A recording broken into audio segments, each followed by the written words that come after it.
દેવભૂમિ દ્વારકા જિલ્લાના વાતાવરણમાં જોવા મળી રહ્યો છે પલટો। કલ્યાણપુર પંથકમાં કમોસમી વરસાદ વરસ્યો। દ્વારકામાં ગાજવીજ સાથે કમોસમી આફત જોવા મળી રહી છે।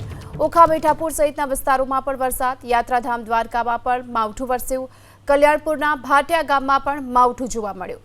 વરસાદને કારણે માર્ગો પરથી પાણી વહેતા થયા। ભર ઉનાળે ચોમાસા જેવો માહોલ જોવા મળી રહ્યો છે। ગુજરાતમાં 3 સિસ્ટમ સક્રિય બની છે અને તેને લઈને આ માવઠું વરસ્યું છે।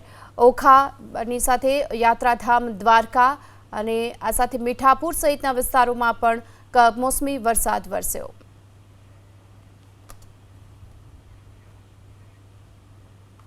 વધુ વિગતો મેળવીએ સંવાદદાતા રાજુ રૂપારેલી આપણી સાથે જોડાઈ ચૂક્યા છે। રાજુ, કયા કયા વિસ્તારોમાં વરસાદ અને અત્યારે શું સ્થિતિ જોવા મળી રહી છે કે લોકોને અને ખેડૂતોને કેટલી હાલાકી?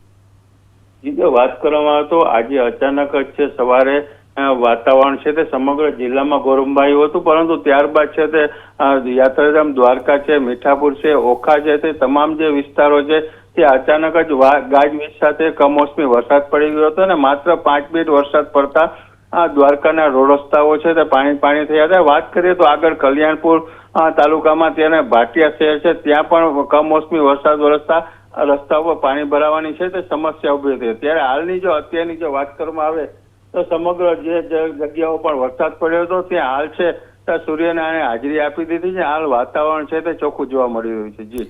જી આભાર આ માહિતી માટે।